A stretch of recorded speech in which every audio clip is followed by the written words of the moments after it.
Hello friends, welcome to study vibe zoology की series में। आज का हमारा टॉपिक है इनेट बिहेवियर। इनेट बिहेवियर जिसे हम जन्मजात व्यवहार के नाम से भी जानते हैं। आज के इस वीडियो में हम लोग डिस्कस करेंगे कि जन्मजात व्यवहार क्या है।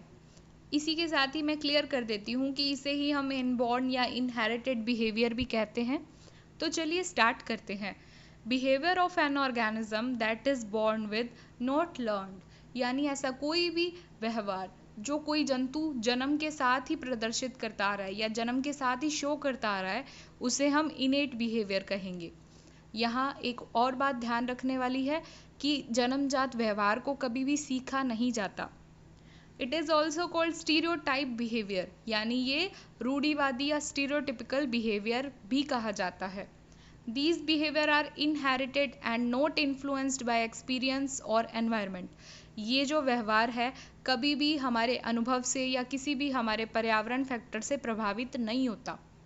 जैसा कि आप पक्षियों में देख सकते हो कि पक्षियों के बच्चों को कभी भी घोंसला बनाना सिखाया नहीं जाता, उसके लिए कोई स्पेसिफिक ट्रेनिंग नहीं दी जाती, वो जन्मजात ही इस बिहेवियर को शो करते हैं।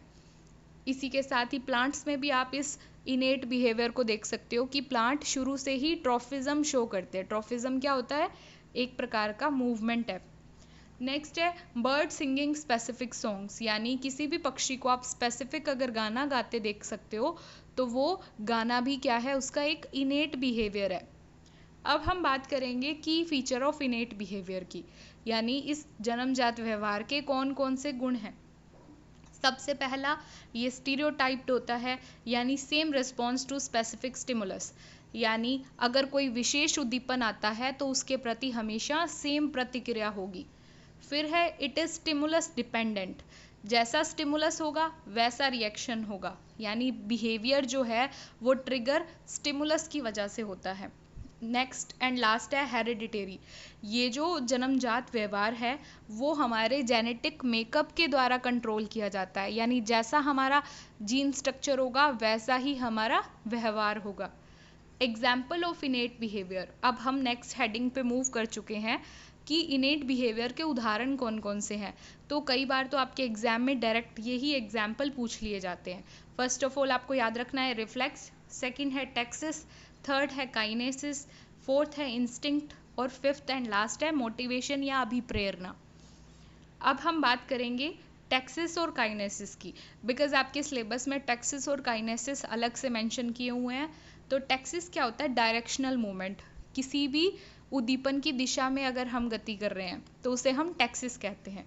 मूवमेंट टुवार्ड्स और away from a stimulus in a straight line, किसी भी उद्दीपन से यदि आप उसके पास आ रहे हो या उसके दूर जा रहे हो सिर्फ एक स्ट्रेट लाइन में, तो ये मूवमेंट टेक्सिस कहलाएगी।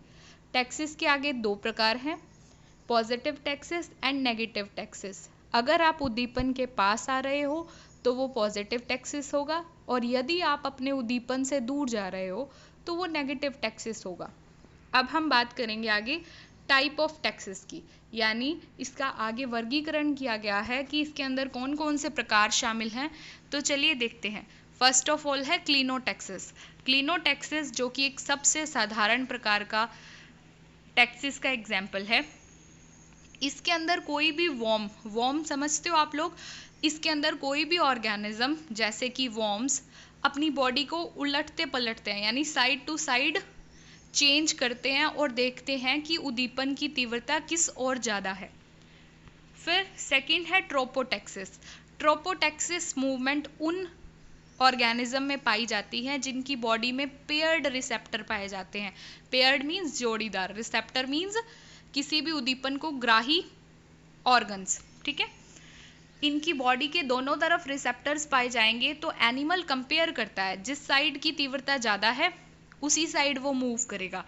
कई बार क्या होता है कि एक साइड के जो रिसेप्टर है वो डैमेज हो जाते हैं, ऐसी स्थिति में जो एनिमल है वो गोल गोल सर्कस मूवमेंट शो करता है। अब हम नेक्स्ट पढ़ेंगे टीलोटेक्सिस। टीलोटेक्सिस क्या होता है? Animal orient to one stimulus at a time.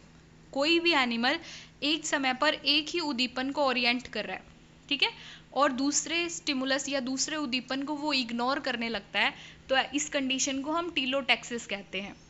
Found in animals with eyes that detect direction of light. ये ऐसे एनिमल्स में पाया जाता है जो लाइट की डायरेक्शन को डिटेक्ट करते हैं, यानी टीलोटैक्सिस मूवमेंट उन ऑर्गेनिज्म में होगा जो प्रकाश ग्राही या प्रकाश संवेदी हैं। अब नेक्स्ट हम मूवमेंट पढ़ेंगे काइनेसिस। काइनेसिस में आप क्या पढ़ोगे, ये नॉन डायरेक्शनल मूवमेंट होती है, यानी इसमें दिशा का कोई प्रभाव नहीं पड़ता। So movement is not towards और अवे फ्रॉम द स्टिमुलस, ठीक है। Movement speed and turning rate change with stimulus intensity.